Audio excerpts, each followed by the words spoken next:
So I'm Vickie. I have a day job which is not involved with horses at all. I run the admin side of our family haulage company, and then in all of my time outside of that, I try to be a showjumper.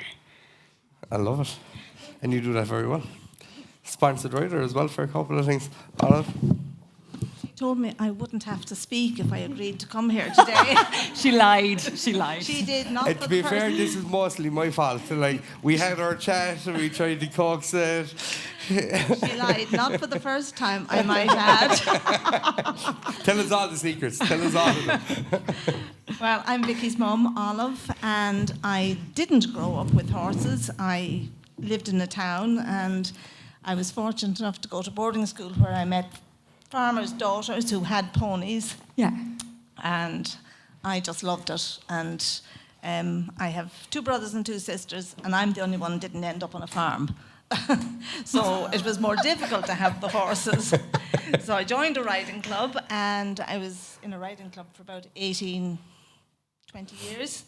And then Vickie got bigger, and the ponies took over a bit more. So I now run around after her. And then she stole Zach on you. She did steal Zach, that is true. I read that too. I did read that Sorry too. about that. No, sorry, not sorry.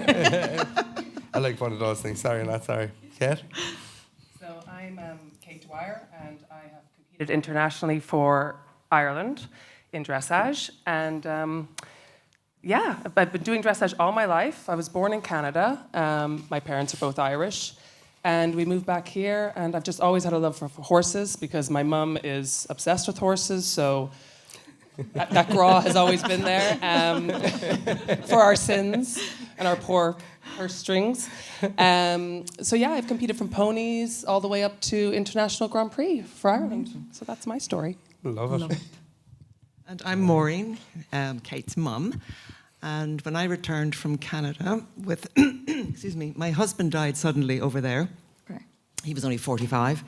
And I returned 2 years later back to Ireland with the 4 children and moved in a small farm out in Dunboyne on 30 acres. And Kate, being the youngest, copied me and followed me everywhere. And she got her first pony from a very, very good friend of mine. May she rest in peace, Barbara Kennedy. It was her daughter's old pony called Bubbles. And I remember Mum and myself and Barbara were watching Kate. She was going to do a little demonstration.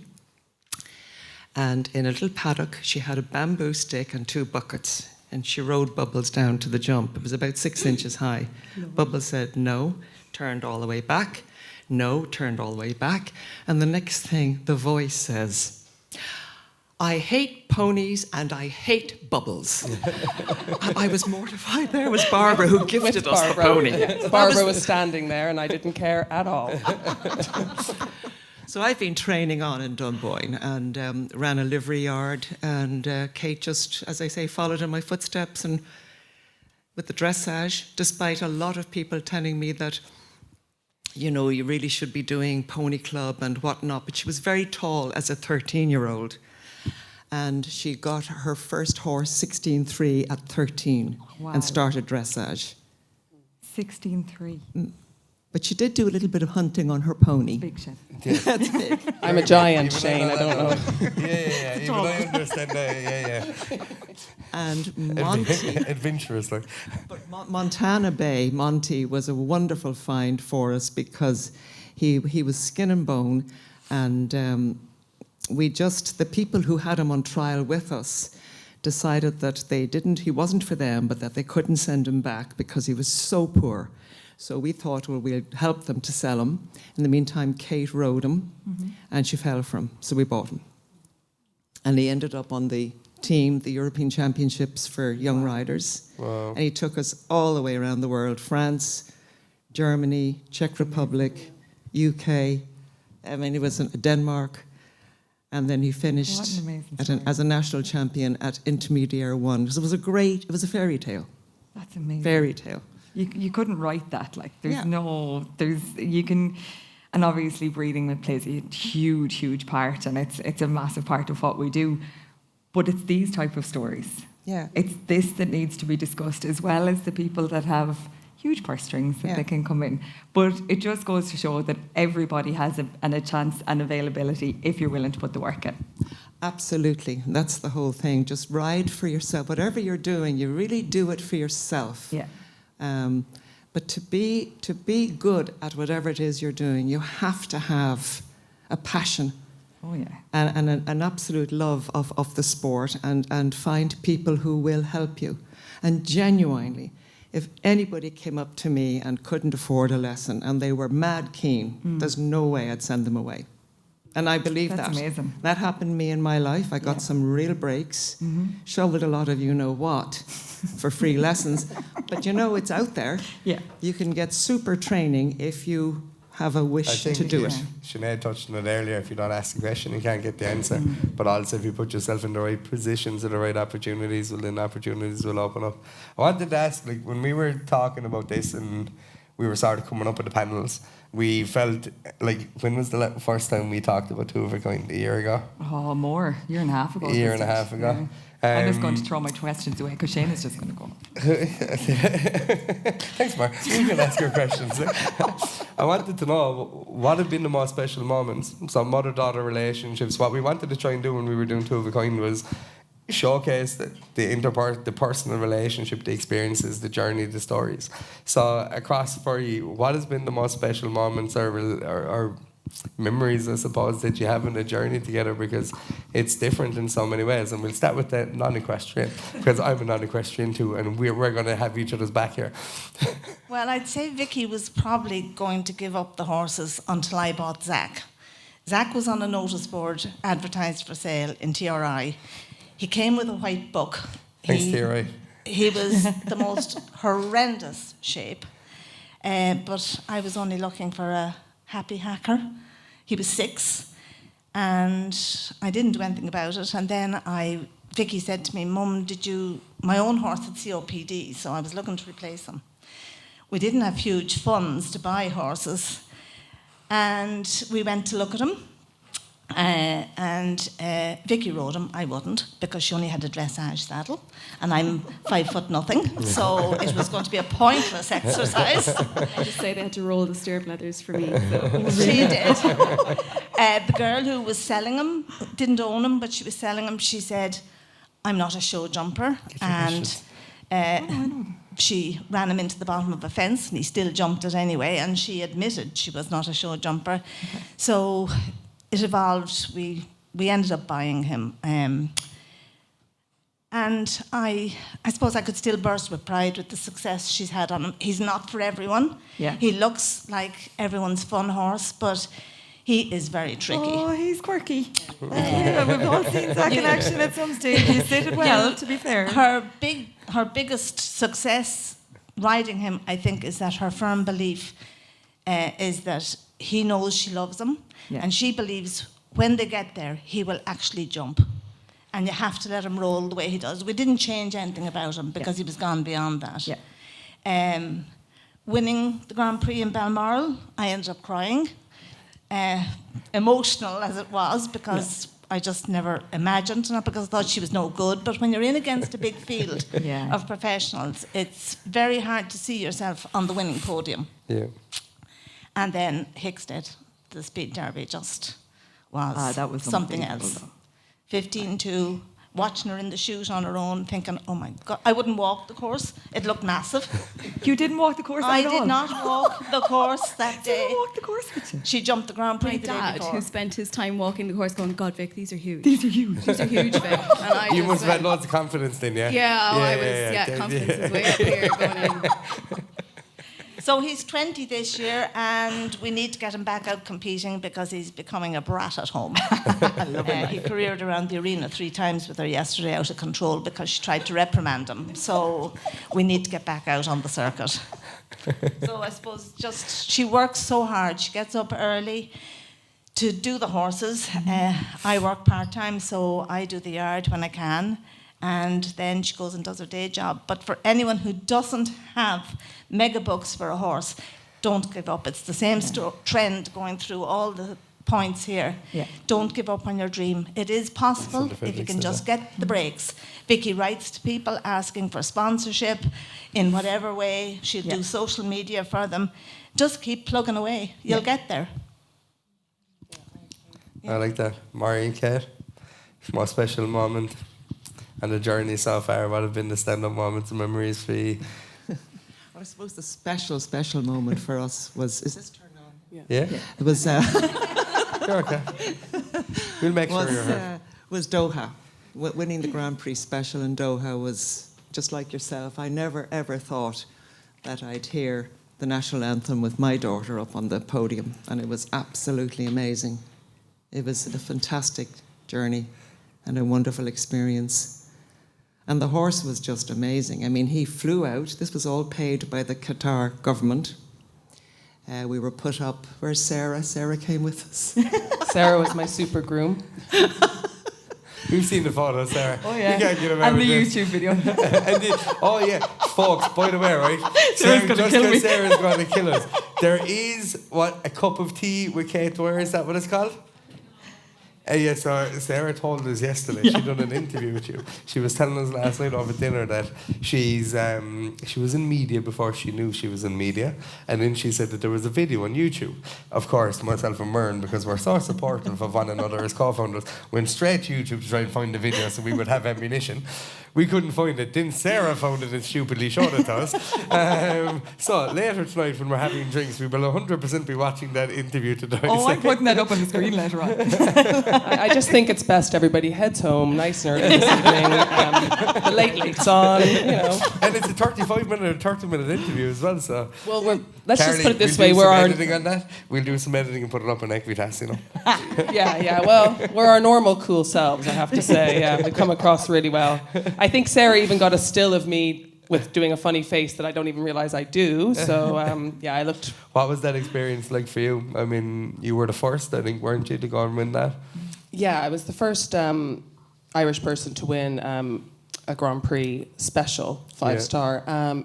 Listen, it was incredible achievement. Jesus Christ. It still is one of those moments that I just, like, my mum used to say to me, that's almost like our Olympics for us. Like, that moment was just so amazing. Like, I remember finishing the last halt and saluting, and then seeing my husband Alan and my mum and Sarah and just all my friends like Dane Rawlins, and everyone was cheering, and I kind of was like, it was good, I suppose, but like they seemed very excited. And then I just turned around and saw the screen and saw that I'd hit the 70% and that I'd just won the class. So the tears, I mean, as Mum said, hearing the Irish national anthem, it was just amazing. And Fabio came to us by pure luck. I mean, we had a German friend, Lena, who was living in Ireland and had to go back to Germany, and had purchased him as a 2-year-old. Not even him, had purchased another horse from a dealer who then, when she didn't like the other horse, when she tried to get her money back, he said, well, what about this guy in the field? And he was a 2-year-old. He's just come in from Wales. And so she said, I'll take him, because he wasn't very big. Little did she know he was part Shire and got to nearly 18 hands and was a tank. So A plough horse. A plough horse, literally, yeah. And so she came to us with them and sort of said to my mum, would you consider, like, I'll give him to you for free. I need to go back to Germany. Wow. Maybe you can sell him on. And my mum said, oh, you know what? And we looked at him in a bit of a wide eye, and we were like, oh. And he's big. His feet were like dinner not, plates. Not bred for dressage. I mean, she bought him as a fun riding club horse. Yeah. I mean, there was no dressage So a in his dressage breeding. horse that wasn't bred for dressage, Not and a at all. showjumper that Not wasn't at all. bred for showjumping. Yeah, I think we're that just basically- clarifies a lot of things now. Yeah. Let's- I think this is why you're on the panel. I think that I was amplifies going to the say we're on story. a parallel here. I mean, when you were talking, I was like, exactly. So yeah, Fabio was just a dream, and so we said, Mum said, I'm not going to send you away without paying you something. I'll pay what you paid for him. Yeah. And which was less than my saddle. Let's put it that way. And we went out to our first show. Mum was actually riding him first. I'm not going to lie. Like you, I stole Fabio off Maureen. Went to at the first warm up. She was walking around saying, the first 5,000 gets him. He's for sale. Just a quick turnover. I was doubling my money. Smart business. That included I like a betting. it, Maureen. But yeah, so then he was getting a little bit fresh as Fabio could get, which compared to your horsey, I don't think is much. He thought he was a wild stallion. And Mum said, will you take him to a few shows just to get this out of him, and if there's any quirkiness? And I never gave him back. And he became the teacher's pet. He just became one of these horses where I said, let's do a flying change. 3 days later, flying change cemented. Let's try a little bit of Passage Piaf. Like, you couldn't ride it with him. He's one of these horses that he was just so trainable. He just has the brain for it. And you know what? That's the key word, absolutely trainable. I mean, he sat in the front row of the classroom and put his hand up, all goody two-shoes, you know? Sounds like Sarah. Yeah. No wonder you were over there with them, Sarah. Sarah's getting awfully used to this one. She's squirming a lot down there. That's why she didn't come up to do the interview 100%. She thought me and Muireann do a hatchet job. We weren't, Sarah. We love you far too much. But just to finish off there, I mean, we didn't buy him as a dressage horse. We bought him to, you know, sell him on as a riding club horse. In fact, I was doing a bit of jumping with him. Now, not 90 centimetres. Okay.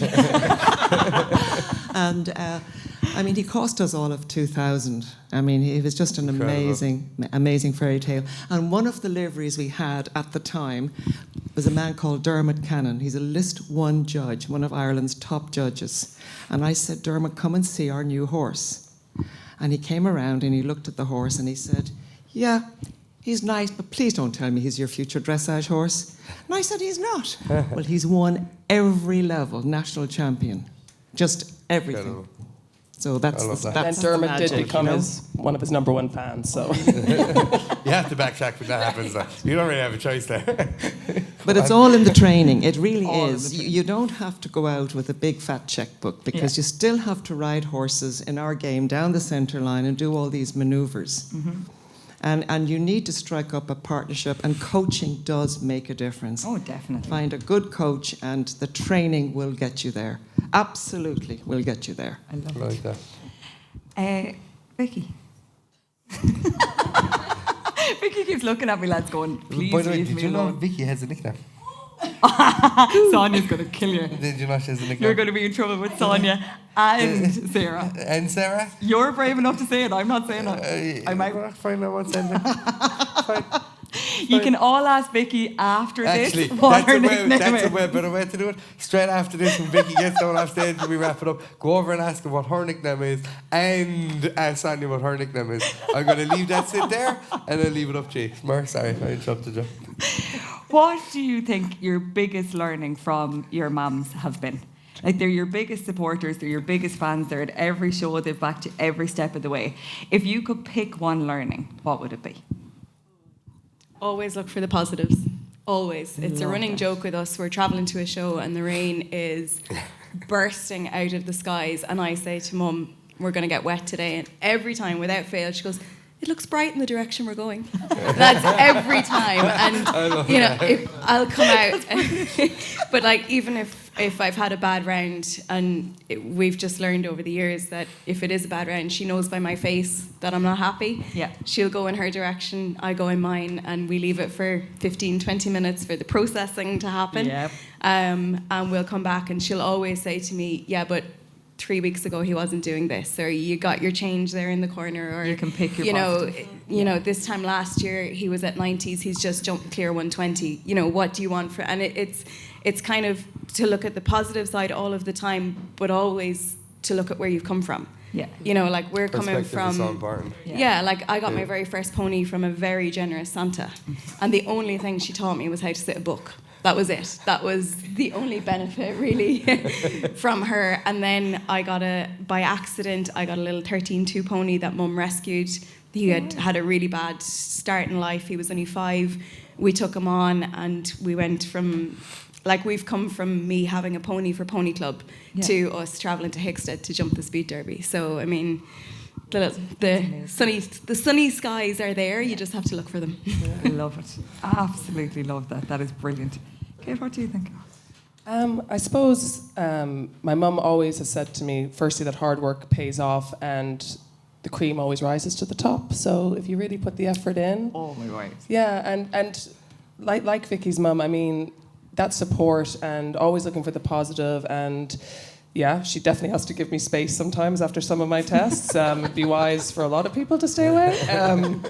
She's brilliant at finding the positives as well, and you know, when the judges sometimes say things and I feel, oh, that's really negative and I'm not good enough, she always reminds me that they're not out to get you, they're trying to help you, and to take what they're saying, even the negative comments that people sometimes find so hard to read, take them and train on and get to what they're asking for you to achieve. They want to help you. They want you to get there. So, things like that. My mum has always been very good at supporting me because she's had a tough time sometimes, not going to lie. We do There's been a few times where I've definitely said, I'm gonna. you get up and do it then. I'm very familiar with that one. It's one of my favourites, actually. I'm going to flip the question the other way. So what would your advice be to mothers out there when you have ambitious daughters that want to go up the levels, that want to be the best they can be, that are a never-ending improvement, that want to, basically back themselves and support themselves? What advice would you have for the mothers out there that are going to watch in on the videos after this? Well, first of all, keep them grounded.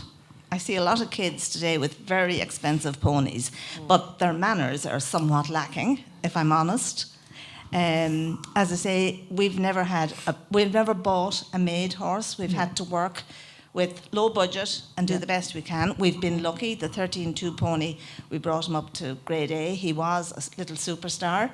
He's still going in his mid-20s in Denmark. Wow. He was a little brat, but he was... He was your little brat. He's now someone else's little brat. The little girl that got him in Denmark, they don't want to sell him. They lend him to families who are ready. He's come down the grades. Yeah. He still chews all his rugs and comes in like a bridesmaid with it all trailing behind him. But just do your own thing. Don't be influenced by other people. Come home, look at what you've got, regroup, and if it wasn't a great day, we'll say, well, look, the next day might be your day. Yeah. I video all Vickie's rounds. So when she really comes out and she's down in the dumps and she says, well, that was a rotten round, I say, cool off and look at the video later. Mm-hmm. There might be 3 spots that weren't as perfect as you wanted it to be, but there were several that were super. Yeah. So work on it. So we have a little granddaughter, she's 5, she's pony mad. She thinks Vickie walks on water. She rides her pony every day. That is the cutest pony. She just loves it. She's been assessed for pony camp and accepted this year that she's capable enough to do pony club. She fell off in her first rally in Cantor 2 weeks ago. She bounced off the ground, her nose was bleeding, and she hopped up and she says, Candy, get back here. So she got a leg up and off she went again. So they have to take the falls and all the downside, because the up days are extra special. That's all I'll say. But don't be influenced by a lot of people around you saying, oh, you should do this, you should do that, you should do the other. Yeah. If you need help, you will, if you have any sense, ask for it. Yeah. But the day-to-day basics, just keep plugging away as best you can. Just to prove that point, I was once told at one stage that Zach was no more than a 120 speed horse and I should leave him at that. Wow. And that was like waving a red rag to a bull. And I just went. So he defied all expectation. But if I had taken, and that was someone who was quite influential to me at the time. Yeah. And if some people might say I was a bit arrogant to kind of ignore it, but if I had taken that on board, I would have not kept pushing and pushing and striving to do better. So, and it's so easy for someone else, to comment, but you get a feeling, don't you? And they don't know that feeling, so you have a moment. Because I had the same with Fabio. Somebody said he's never going to be more than this mark of a horse. He doesn't have the world-class trot. And I just turned and I said, well, I get a different feeling. And I just walked away, because people, they're not there with you. They don't feel the moments. Like, you probably get a feeling over the jump where you said, there's more in this horse than anybody knows. So it's really important that you believe in yourself and your horses. I love that. And set realistic goals as you're going along. Don't think once you've been riding for a while, I think I'll do a 120 today. He's an amazing... I can safely say I've never thought that. Me either, by the way. No, but it is important to set a realistic goal. You'll get to the 120, but you have to take the time and the work. The steps. Take the steps, because you're doomed to disappointment if you think you're better than you are. Like, it can take 10 years. Like, you're looking at these horses and they're coming up and you're watching them grow and you're watching them progress, but it can take 10 years. And people can look at a made Showjumper and think, wow, that's such a combination. That's happened overnight. Nothing happens overnight. It's hard work. Well, like Kate Derwin said earlier, always keep a good round on your phone because you're going to need it. Oh yeah, always. It's my screensaver. I look at it all the time. I'm not gonna lie. But also, it's very easy to sort of put something out. This is my dream. For example, the Olympics or whatever. Therefore, what are your objectives? And then you have to say, and people are shocked when you say, okay, what are you doing tomorrow? It's always, I'd like to do that. Next year, next month, I but think not it's tomorrow. a long-term thinking, short-term objectives. You can have a vision of where you want to be in 3 years, 5 years, but unless you're able to reverse engineer that like tomorrow. and actually put stepping stones in Yeah. place and a pathway forward, it's not executionable. You can't execute it. Like. What are you looking at me like that? Did I? I thought you were going to come back to me. Actually, what have I done now? I was only reading my piece of paper over here. You all obviously get on very, very well. But as we have discussed in length today, sometimes things don't go according to plan. Do you find that on the bad days, the strength of your characters and the strength of your relationships is a bond that brings you closer together? Like you've all spoken about, you have the bad rounds, you come out and you go, no, like I did a show in Sonia's class. laughing. Yeah, because Sonia knows the answer to this. Yeah. Someone bring Sonia. Will we give you a come up here, Sonia? What do you think? What do I think? Yeah, that's an interesting point about what to do when things maybe are going wrong. Is that the sort of question? Yeah, well, I tell you where this came from. I did a show in class one day and it was horrific. It was awful. We were last. I was so angry. I was told some not very nice comments about myself and my horse and my weight on the horse at the time. Now, bear in mind, he is 17.3. But anyway, that was the day that was in it. And I was so angry that I came back to the horse box and I took off my hat and I actually fired it on the ground. And I handed my horse to Daddy and I walked off. I was like, do not talk to me, do not look at me. We didn't speak the whole way home. Now, we were very far up the ground. It took hours. There was no speaking. And we got back to the yard and Dad did the same. He said, look at this picture. And he took out a picture and it was the most beautiful. I was kissing him on the nose and I was happy out and the world was wonderful. But it made that connection between myself and Dad a lot stronger because he now knows when to walk away when I get angry and when to stay and talk to me. But I suppose what I'm trying to get at is you know each other so well. Does it open a new level of communication when you're that close? Well, it does. You get to sort of know each other's moves and whatnot. But, however, there can be that over-familiarity with mother-daughter or, I suppose, father-daughter or family. Yeah. And I remember the great trainer Conrad Schumacher saying to Kate, remember, when your mother's in the arena, she's your trainer, not your mother. Wow. And, because he'd know. And there have been... You're giggling over here. You've obviously had this conversation as well. Has this come up? There have been moments where I've walked away and the Plenty voice... of moments. The voice then says from the end of the arena, I walk away. And she says, oh, you're leaving. But... and my favourite is sometimes when she's teaching me and she's giving me a few pointers and I'm like, it's not really working. No, I don't think that's right. I think I have to do it like this, blah, blah, blah. And then she might walk away because I'm back-chatting a little bit too much. And then I sit there for a while by myself and I go, I'm just going to try a few of the things that my mum said and just see. And it works. And then I go up to the yard and I'm kind of like, yeah, so... sorry about that. And by the way, everything you said worked. And I'm sorry. You do have a lot more years. Not a lot, obviously. You're like a sister. A lot more years on me. Maybe I should respect it a bit more. What do you think, Vickie? Do you think it opens the communication for you? If you don't want to answer, I'll bring the mic down to Sonia. I'm only dying to know I can Sonia's 100% bring the mic down to Sonia. No, to be fair, we do get along very well. I'd say we could count on one hand the amount of times we've actually fallen out. Yeah. There was one time when I was about 13 and I had the most horrible pony. And she took me to a lesson in Portlaoise and the pony would not do anything. Like, he just would not jump across pole. And I got thick as a ditch, and I remember it. And I got into she didn't say anything to me.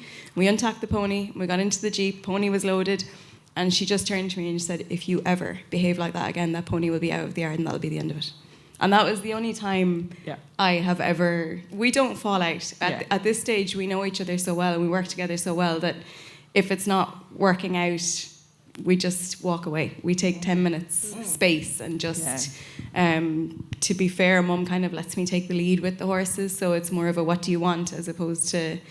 I have a trainer, he lives in Carolina, but he pops in and out of the country and he gives me kind of a grinding when he's at home, and then we kind of take that and work on it. And work from it. Yeah, but we don't, in general, we don't. I mean, there'll always be the odd, but it blows over very, very quickly. We don't. And is there another Zach waiting in the wings? There's never another Zach. There's no such thing. How dare you? I know. That's what I He's want going to to know say. you said that. You know that. He's going to bite me again. I can see that. Well, he's 20. As Mum said, he took off with me during the week, tried to book me off. He's not showing any signs of slowing up. He's, as we keep saying, he'll tell me when he's had enough. Yeah. At the minute, if the truck starts up and he's not on it, he spins around his stable and is thoroughly unimpressed at it leaving without him. Okay. Even if it's a trip to the vets, he still thinks he should be on the truck. So I have 2 younger horses, which are, I think, really nice. I have notions that I'll be at the Speed Derby again. It won't be with Zach, I don't think, but don't tell him that. But yeah, no, I have 2 horses coming up that I think are going to be... They're not like him at all. They're totally different, but there is no such thing as another Zach. There is never going to be another Zach, in fairness. Have you big aspirations, goals? I'm a big believer in people who are moving up through levels, always have dreams, aspirations, or in their own mind they're developing pathways. What are your aspirations, starting with you, moving forward? Well, I just had my second baby in December, so I'm only just back riding the last 6 straight weeks. I have 2 nice horses that, between the 2 of them, I'm hoping one of them will get me European Championships, World Championships, and if the Olympics came along, if I had that chance, I would be hoping to go there. I always have that aim, I'm taking a little bit more time. Pardon? Would that be the pinnacle, or what would be the That pinnacle? would be, yeah. I mean, Europeans and World Championships are also amazing for me. Listen, I'll take anything. But, I'm focusing a little bit more on my kids, obviously, and I want to spend that little bit of time with them. So I'm staying a little bit more nationally right now, and then hopefully in the next couple of years, international again, and fingers crossed. Absolutely, no doubt. Fingers crossed. Well, hopefully. I love that. Vickie?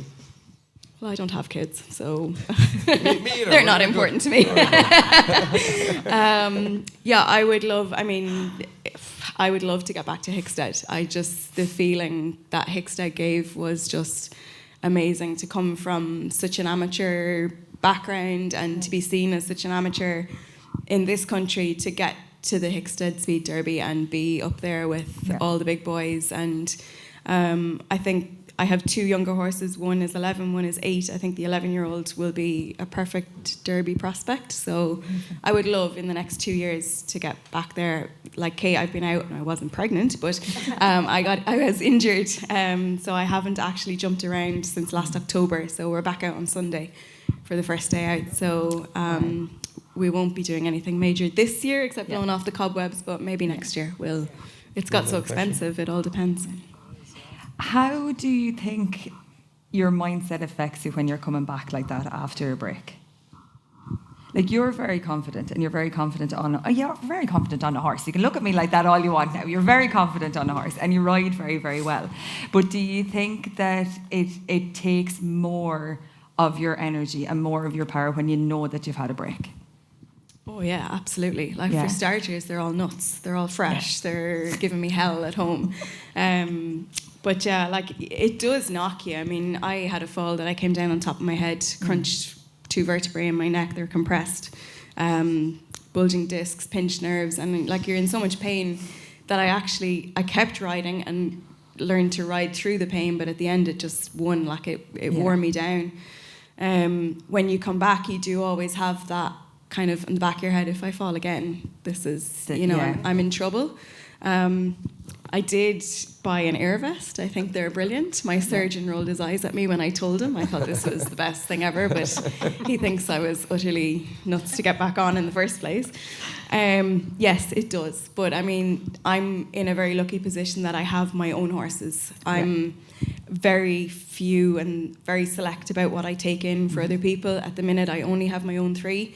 It's only me that I have to worry about. I'm not under pressure from owners.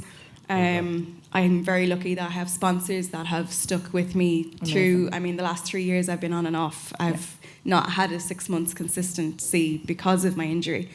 So I'm very lucky, but it does, at the minute, I'm glad that I don't have the pressure of owners or that it's just me. Yeah. So I guess I can go at my own pace. Like for the last 3 weeks, we've been saying, we'll do a show, we'll do a show, we'll do a show. And it's between one thing and another, it's been put off. Choose. But I can choose. And I don't have that pressure of owners saying, you know, when are you back out?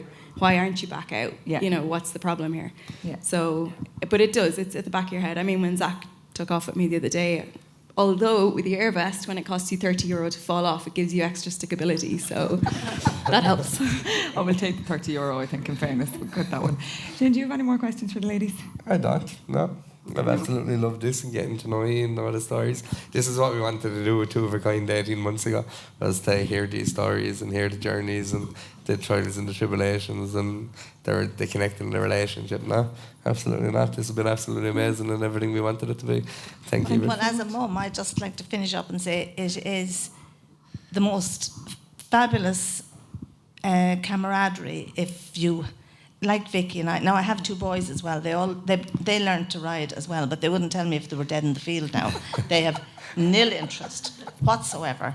But it really is, from my perspective as I've got older, it's just so lovely to be involved. And we do have great days out. Even the days where the fences are down, it's still just a lovely feeling to come home at the end on a Sunday evening and say, there's another day out together. And we didn't fight, and the horses were all fine, and we're ready to start another week. Yeah. It's lovely. Memories, but from my perspective, it's lovely.